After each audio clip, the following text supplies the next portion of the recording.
సమంత కావాలనే నాగార్జునని, నాగ చైతన్యని టార్గెట్ చేస్తోందా? 5 ఏళ్ల క్రితం అయిపోయిన వ్యవహారాన్ని ఇప్పుడు కెలికి సమంత సంతోషపడుతోందా? సోలోగా హిట్ కొట్టగలను, నా సత్తా ఏంటో అర్థమైందా అని చెప్పాలి అనుకుంటోందా?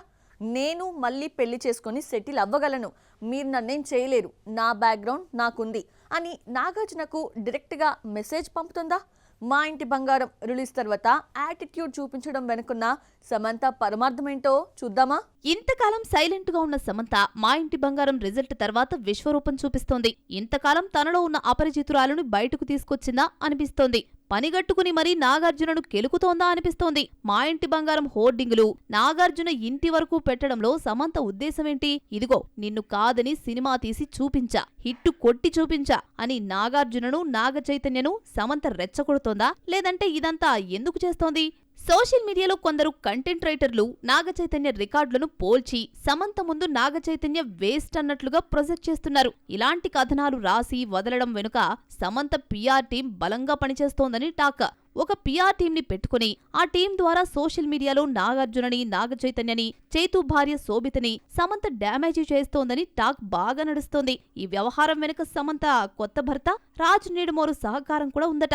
మా ఇంటి బంగారం ఈవెంట్లో శోభితను ఉద్దేశించి ఇండైరెక్ట్ గా కమెంట్స్ చేసింది. మరో రకంగా శోభితను అడ్డం పెట్టుకుని చైతుని వెక్కిరించింది. మా ఇంటి బంగారం థ్యాంక్స్ మీట్ లో రిలేషన్షిప్ లో ఉన్న అమ్మాయిలకు మీరిచ్చే సలహా ఏంటి అని అడిగితే, మీరు పర్ఫెక్ట్ గా లేకుండా ఎవరో వచ్చి మీ జీవితాన్ని ఫుల్ఫిల్ చేస్తారనుకుంటే ఖచ్చితంగా తప్పులు జరుగుతాయని సెటైరికల్ గా కామెంట్ చేసింది సమంత. శోభిత ధూళిపాళ్లకు తగలడానికే ఇలా సమంత మాట్లాడిందంటూ నాగచైతన్య ఫ్యాన్స్ మండిపడుతున్నారు. నాగచైతన్యతో పెళ్లి సమయంలో శోభిత మాట్లాడిన మాటలను తిరిగి ఆమెకే తిప్పికొట్టింది సమంత. నాగచైతన్య లేకపోతే నా లైఫ్ ఫుల్ఫిల్ కాదు అని అప్పట్లో శోభిత అన్న మాటలను ఇండైరెక్ట్ గా సమంత కోట్ చేస్తూ, ఎవరో వచ్చి ఫిల్ చేస్తారనుకుంటే ఖచ్చితంగా తప్పులు జరుగుతాయని కౌంటర్ ఇచ్చింది. ఈ డ్రామా అంతా థ్యాంక్స్ మీట్ లో సమంత పిఆర్ టీం ఆడించిందే అని ఇండస్ట్రీలో టాక్ నడుస్తోంది. విడాకుల తర్వాత చైతన్య టాపిక్ ఎప్పుడొచ్చినా ఇండైరెక్ట్ గా ఏదో ఒక సెటైర్ వేస్తుంది సమంత. ఆ సెటైర్స్ లో నాగ చైతన్య పట్ల విపరీతమైన కసిని, కోపాన్ని ప్రదర్శిస్తుంది. సిటాడెల్ ప్రమోషన్ లో వరుణ్ ధావన్ అడిగిన ప్రశ్నకు సమాధానం చెప్తూ, నా మాజీ మొగుడికి అనవసరంగా ఖరీదైన గిఫ్ట్లిచ్చాను, అవసరం లేకపోయినా ఎక్కువ ఖర్చు పెట్టానని వెటకారంగా సమాధానమిచ్చింది సమంత. విడాకుల తర్వాత చైతన్య ఎప్పుడూ సమంతను గుర్తు చేసుకుంది లేదు, నెగిటివ్ గా కామెంట్ చేసింది లేదు. సమంతతో గడిపిన కాలం గాని, విడాకుల తర్వాత గాని ఎన్నడూ చైతన్య సమంతను ఒక్క మాట అనలేదు. గౌరవంగా విడిపోయాం, ఇద్దరం సంతోషంగా ఉన్నామని అంటాడే గాని సమంతనెప్పుడూ టార్గెట్ చేయలేదు. సమంత మాత్రం ఎప్పటికప్పుడు తన కసి తీర్చుకుంటోంది. కరణ్ జోహార్ షోలో చైతన్యను ఉద్దేశించి వైల్డ్ కామెంట్స్ చేసింది. నా మాజీ మొగుడు నేను ఒక గదిలో ఉంటే పక్కన కత్తులు లేకపోతే మంచిది, లేకపోతే ఘోరాలు జరిగిపోతాయని కామెంట్ చేసింది. అంటే చైతన్య ఎదురుగా ఉంటే పొడి చేస్తాను అన్నంతగా బిల్డప్ ఇచ్చింది. సమంతలో ఎంత చపల చిత్త మనస్తత్వం ఉందో విడాకుల తర్వాత మరింత బయటపడింది. ప్రేమ, పెళ్లి, రిలేషన్, జీవితం ఇలా ఏ టాపిక్ వచ్చినా ఏదో ఒక రకంగా చైతన్యను ముల్లుతో గుచ్చాలన్న తొత్తర సమంతలో బాగా కనిపిస్తోంది. ఇప్పుడు ఏకంగా నాగార్జుననే టార్గెట్ చేసింది. సక్సెస్ఫుల్ గా రెండో పెళ్లి చేసుకుని మా ఇంటి బంగారంతో హిట్ కొట్టడం ద్వారా అక్కినేని ఫ్యామిలీపై ప్రతీకారం తీర్చుకున్నట్టుగా ఫీల్ అవుతోంది సమంత. అక్కినేని నాగార్జునకు, అతని కుటుంబానికి సమంత కాంపిటీటర్ ఎలా అవుతుంది? తెలుగు సినిమా ఇండస్ట్రీలో నాగార్జున కుటుంబానిది 85 ఏళ్ల అనుబంధం. అక్కినేని కుటుంబంలో 3 తరాలు తెలుగు ఇండస్ట్రీలో మనగలిగాయంటే ఆ కుటుంబానికి ఎంతో కొంత స్థాయి, క్రెడిబిలిటీ ఉన్నట్టేగా. నిజంగానే నాగార్జున తలచుకుంటే డివోర్స్ తర్వాత సమంత మళ్లీ టాలీవుడ్ లో అడుగు పెట్టడం సాధ్యమేనా? ఆమెను వేధించాలని అనుకుంటే ఇండస్ట్రీలో అడ్డుకోవడం పెద్ద కష్టమా?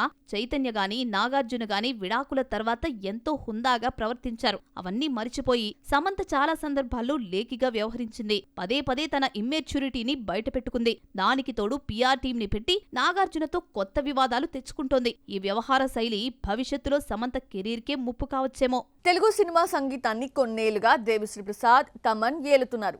ఏ పెద్ద సినిమా చూసినా వాళ్ళిద్దరే ఉంటారు. అయితే దేవిశ్రీ హీరోగా మారటం వలనో ఏమో కానీ రాక్ స్టార్ హవా తగ్గింది. తమన్ బిజీగా ఉన్న టాప్ ప్లేస్ కి పోటీ ఇవ్వలేకపోతున్నాడు. ప్రెజెంట్ తెలుగులో మ్యూజిక్ సందడంతా ఆ తమిళ్ టెక్నీషియన్ దేనా? అతనెవరో చూద్దామా? హీరోల మధ్యనే కాదు, మ్యూజిక్ డైరెక్టర్స్ మధ్య కూడా రెమ్యూనరేషన్ వార్ నడుస్తోంది. ఇండియాలో ఎక్కువ రెమ్యూనరేషన్ తీసుకుంటున్న మ్యూజిక్ డైరెక్టర్ ఎవరంటే 3 ఏళ్ల క్రితం వరకు రెహమాన్ అని చెప్పేవారు. ఈ ఆస్కార్ విన్నర్ మ్యూజికల్ హిట్స్ ఇచ్చి చాలా కాలమైనా ఇంతకాలం కేవలం బీజిఎంతో మాత్రమే క్రేజ్ను కంటిన్యూ చేశాడు. మ్యూజిక్తో పాటు రెమ్యూనరేషన్ పరంగా అనిరుద్ రెహమాన్ను దాటేశాడు. వరుస మ్యూజికల్ హిట్స్తో అనిరుద్ అద్దరు కొట్టేస్తున్నాడు. విక్రమ్ సినిమాకు అనిరుద్ అందించిన బ్యాక్గ్రౌండ్కు ఆడియన్స్ ఫిదా అయ్యారు. తమిళ మ్యూజిక్ ప్రస్తుతం అనిరుద్ చుట్టూనే తిరుగుతోంది. ఇప్పుడిది తెలుగు సినిమాలకు పాకింది. తమిళ తంబేలకే కాదు, తెలుగు హీరోలకు కూడా అనిరుద్దే కావాలి. ఫ్లాప్ మూవీ అజ్ఞాతవాస్తో అనిరుద్ టాలీవుడ్లో అడుగుపెట్టాడు. ఆ తర్వాత మ్యూజిక్ ఇచ్చిన గ్యాంగ్ లీడర్ నిరాశపరిచిన జెర్సీ సక్సెస్ అయింది. ఎట్టకేలకి ఎన్టీఆర్ దేవరతో మరో ఆఫర్ ఇస్తే చుట్టమల్లే టాలీవుడ్ను చుట్టేశాడు. రెహమాన్ ఒక్కో సినిమాకు 10 నుంచి 15 కోట్లు చార్జ్ చేస్తుంటే అనిరుద్ మాత్రం 25 కోట్లు తీసుకున్నాడట. సినిమాకు రెమ్యూనరేషన్ పెంచేసినా అనిరుద్ వెనకాలే పడుతున్నారు. తెలుగు క్రేజీ ప్రాజెక్ట్స్ ఈ టాప్ మ్యూజిక్ డైరెక్టర్ చేతిలోనే ఉన్నాయి. 10-15 కోట్లు తీసుకునే అనిరుద్కి తెలుగు మేకర్సే రెమ్యునరేషన్ పెంచేశారా అనిపిస్తోంది. ఏ క్రేజీ ప్రాజెక్ట్ చూసినా అనిరుద్ పేరే కనిపిస్తోంది. గాడ్ ఆఫ్ వార్ కథతో రూపొందే ఎన్టీఆర్ త్రివిక్రమ్ మూవీ కోసం అనిరుద్నే తీసుకున్నారు. త్రివిక్రమ్ అనిరుద్ కాంబోలో వచ్చిన అజ్ఞాతవాసి ఫ్లాప్ అయినా తన తొలి పాన్ ఇండియా మూవీ కోసం సెంటిమెంట్ ని పక్కన పెట్టేసి అనిరుద్నే తీసుకున్నాడు గురూజీ. ఇక లోకేష్ కనగరాజ్ అయితే అనిరుద్ని తప్ప మరో మ్యూజిక్ డైరెక్టర్ వైపు చూడడు. కూలీ ఫ్లాప్ తర్వాత లోకేష్ హీరోగా నటిస్తున్న డీసీ మూవీతో పాటు త్వరలో తీయబోయే అల్లు అర్జున్ మూవీ కూడా అనిరుద్దే మ్యూజిక్ డైరెక్టర్. నాని నటిస్తున్న హై బడ్జెట్ మూవీ ప్యారడైజ్ కు అనిరుద్ మ్యూజిక్ ఇస్తున్నాడు. గత 3 ఏళ్లుగా ప్రతి ఏడాది అనిరుద్ చేతిలో 10 సినిమాలుంటున్నాయి. టైంకి ట్యూన్స్, బీజిఎం ఇవ్వకుండా ఇబ్బంది పెడతాడన్న విషయం ఇండస్ట్రీలో అందరికీ తెలిసినా అనిరుద్దే కావాలంటున్నారు. ముఖ్యంగా తెలుగు దర్శక నిర్మాతలు క్రేజీ ఆఫర్స్ ఇచ్చి అనిరుద్ రెమ్యూనరేషన్ ను 25 కోట్లకు తీసుకెళ్లిపోయారు అన్న టాక్ నడుస్తోంది. విజయ్ హీరోగా నటించిన చివరి మూవీ జననాయగన్ కు అనిరుద్ మ్యూజిక్ ఇచ్చాడు. అలాగే జైలర్ 2తో పాటు రజనీకాంత్ హీరోగా కమల్ నిర్మించే ధర్మన్ చిత్రంతో పాటు నెల్సన్ దర్శకత్వంలో ఈ ఇద్దరు సూపర్ స్టార్స్ కలిసి నటించే క్రేజీ ప్రాజెక్ట్ కూడా అనిరుద్దే తీసుకున్నారు. జవాన్ లో అనిరుద్ వర్క్ ఇంప్రెస్ అయిన షారూక్ కింగ్ మూవీ కోసం ఏరి కోరి అనిరుద్నే తీసుకున్నాడు. ఇంతమంది స్టార్స్ వెనకాల పడుతుంటే అనిరుద్ రెమ్యూనరేషన్ 25 కోట్లకు చేరింది. మరీ పెద్ద సినిమా అయితే 30 కోట్లు కూడా డిమాండ్ చేస్తున్నాడట. అస్సాం బ్యూటీ తెలుగులో నటించిన 2 సినిమాలు డిజాస్టర్సే అయితేనేమి కెరియర్ మొదలుపెట్టి 5 సంవత్సరాలు తిరగకుండా సౌత్ లో ఎక్కువ సినిమాలు చేస్తున్న హీరోయిన్ గా టాప్ ప్లేస్ లో ఉంది. ఇంతలా క్రేజ్ సంపాదించుకున్న ఆ బ్యూటీ ఎవరో చూసిద్దామా? ఫంకీ డిజాస్టర్ అయినా కయాదు లోహర్కు వచ్చిన నష్టమేమీ లేదు. తమిళం, మలయాళంలో దూసుకుపోతోంది. ఒక్క సినిమా తలరాతను మార్చేస్తుంది అనడానికి కయాదు లోహర్ బెస్ట్ ఎగ్జాంపుల్. 4 ఏళ్ల పాటు 4 సినిమాలు చేసిన రాణి గుర్తింపును డ్రాగన్ తీసుకొచ్చింది. ఈ సినిమా తర్వాత కయాదు 3 భాషల్లో 8 సినిమాల్లో నటిస్తూ బిజీ అయిపోయింది. మోడల్ గా కెరీర్ స్టార్ట్ చేసిన అస్సాం బ్యూటీ కయాదు లోహర్ 5 ఏళ్లు తిరగకుండానే సౌత్ ఇండస్ట్రీని ఏలేస్తోంది. కయాదు తెలుగులో అల్లూరి మూవీలో శ్రీ విష్ణుతో జతకట్టిన సినిమా ఫ్లాప్ కావడంతో మరో ఛాన్స్ దక్కలేదు. డ్రాగన్ హిట్ తర్వాత తెలుగులో బిజీ అయిపోయింది కయాదు.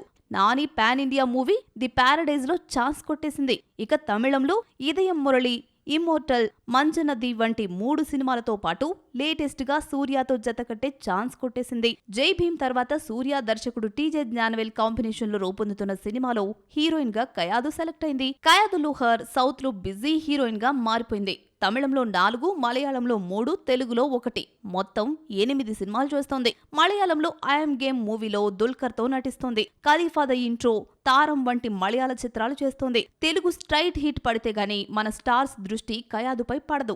డ్రాగన్ హిట్ తర్వాత కయాదు జాతకం మారిపోయింది. అప్పటి వరకు 30 లక్షలు తీసుకునే ఈ బ్యూటీ ప్రస్తుతం 2 కోట్లు డిమాండ్ చేసినా 3-4 కోట్లు తీసుకునే హీరోయిన్స్ కంటే తక్కువే. దీంతో కయాదు వరుస ఆఫర్స్ అందుకుంటుంది. సినిమాకి సంబంధించిన అన్ని ప్రమోషన్స్ కు రావడమే కాదు, స్టేజ్ మీద డాన్స్ చేసి హైప్ తీసుకొస్తుంది. కయాదు డాన్స్ లేకుండా ఈవెంట్ జరగదు. ఇలా డైరెక్టర్స్, ప్రొడ్యూసర్స్ హీరోయిన్ అన్న పేరు తెచ్చుకోవడంతో కయాదే కావాలంటున్నారు మేకర్స్. ఇలా 8 సినిమాలతో బిజీ అయిపోయింది. కాజల్ అగర్వాల్ లో మళ్ళీ పాత చందమామ కనిపిస్తోందా? పెళ్ళై పిల్లోడు పుట్టిన తర్వాత వెయిట్ పుటప్ చేయడంతో కాజల్ బాడీ లాంగ్వేజ్ మారిపోయింది. అయితే లేటెస్ట్ ఫోటోషూట్ తో పాత చందమామను గుర్తు చేసింది. ఎలాగో మీరే చూసేయండి. కాజల్ ఫేస్ లో ఫీచర్స్ మారాయి గాని మళ్లీ ఓల్డ్ ఫిజిక్ లోకి వచ్చేసింది. సెకండ్ ఇన్నింగ్స్ కోసం భారీగా కసరత్తులు చేసి సన్నబడింది. లేటెస్ట్ గా ఫోటోషూట్ ఫోటోలను ఇన్స్టాలో షేర్ చేసుకోగా కాజల్ మేకోవర్ పై ప్రశంసలు కురిపిస్తున్నారు. పెళ్లైంది, పిల్లోడు పుట్టాడు, గ్యాప్ వచ్చింది. రీఎంట్రీలోనూ హీరోయిన్ గా కనిపించాలనుకోలేదు. వయసుకు తగ్గ పాత్రలు మాత్రమే చేయాలనుకుంటోంది. కాజల్ సెకండ్ ఇన్నింగ్స్ స్టార్ట్ చేసి 4 ఏళ్లైనా ఫామ్ లోకి రాలేకపోయింది. భగవంత్ కేసరి హిట్ అయినా ఈ సక్సెస్ ఆమె కెరీర్ కు ఉపయోగపడలేదు. అయితే హిట్ ఇచ్చిన బాలయ్యే చందమామకు మరో ఛాన్స్ ఇచ్చాడు. గోపీచంద్ మలినేని దర్శకత్వంలో నటిస్తున్న సినిమాలో కాజల్ ఇంపార్టెంట్ రోల్ పోషిస్తోంది. కాజల్ కు సెకండ్ ఇన్నింగ్స్ కలిసి రాలేదు. సల్మాన్ సికందర్ లో నటించే ఛాన్స్ వచ్చినా సినిమా డిజాస్టర్ అయింది. భారతీయుడు 3 వస్తుందనుకుంటే భారతీయుడు 2 దెబ్బకు ఇప్పట్లో లో ఆ ఊసే కనిపించడం లేదు. కాజల్ నటించిన Hindi movie the India story 24న రిలీజ్ అవుతోంది. ఇందులో చందమామ లాయర్ గా నటించింది. బాలీవుడ్ లో మోస్ట్ ప్రెస్టీజియస్ మూవీగా రూపొందుతున్న రామాయణలో మండోదరిగా నటిస్తోంది.